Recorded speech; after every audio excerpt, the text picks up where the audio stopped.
So differentiation, what it is, it's for every student. Every student has a particular interest and learning preferences, as well as a readiness level that varies over time and content. Each learner needs appropriate support. It is also the use of flexible approaches to science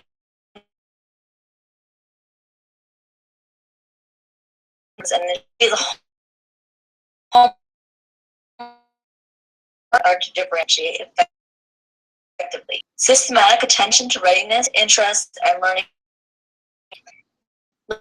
Learning profile is 1/3 of the domain of differentiation and consists of learning style, intelligence preference, gender-related preferences, and culture-related preferences. A single approach to intelligence preferences in the classroom is a narrow segment of a big picture of differentiation.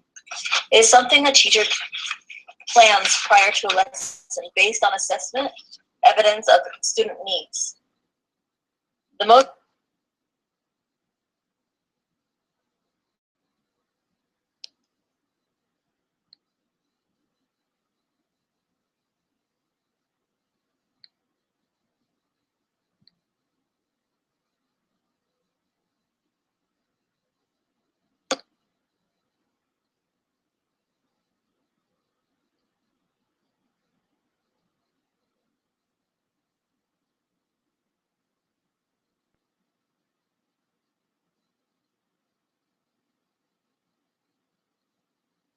powerful differentiation is based on pre-assessment and ongoing assessment of students' progress toward key goals. The teacher uses the assessment information to make proactive plans to address student needs. Some information is still needed, but is not a dominant means of differentiation. It is a varied avenues to this. It's ways to do varied avenues to the same essential understanding. Struggling students don't often benefit by doing less of what they don't understand, and it is not helpful for advanced learners to do more of what they already know. Differentiation asks students to work with essential understandings at varied degrees of complexity with the varied support systems. Information-based tasks and skill-based tasks should be congruent with students' current needs. It is not all or mostly based on a particular approach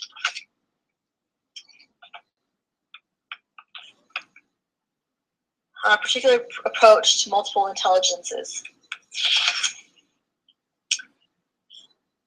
All are mostly based on learning style preferences.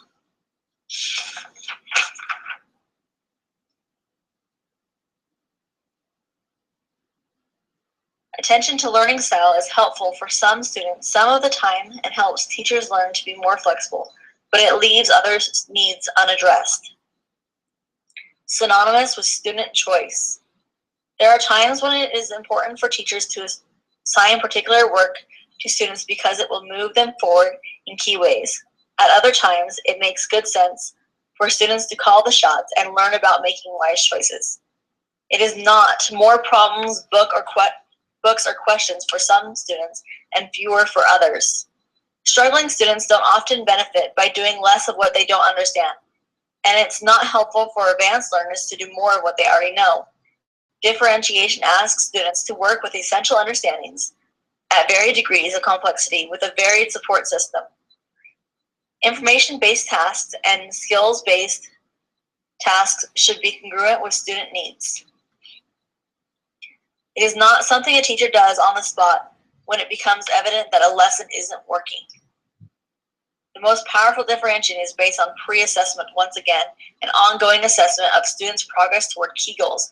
The teacher uses assessment information to make proactive plans to address student needs. Some information is still needed, but it is not a dominant means of differentiation. So what it can look like. First, we'll go over content. Content, information, and ideas. Content is information and ideas students grapple with to reach learning goals. It could be a way of introducing two different things that align with the same learning goal, a similar task.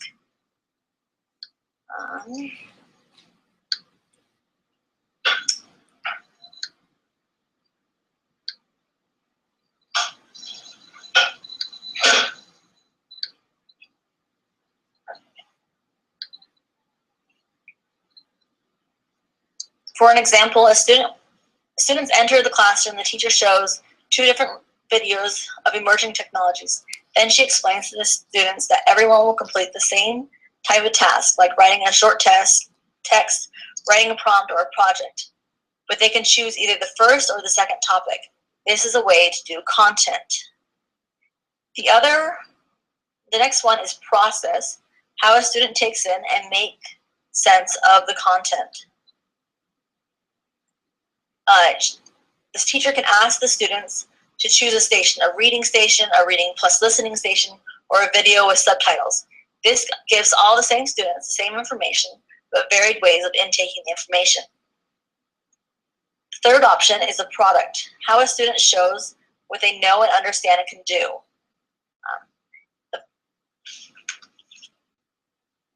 It's a variation of the final product.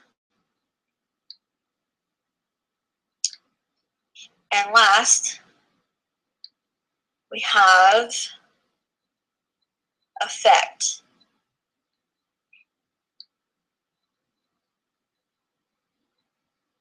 Effect is the environment, is the climate or tone of the classroom. The classroom arrangement can be an example of the environment.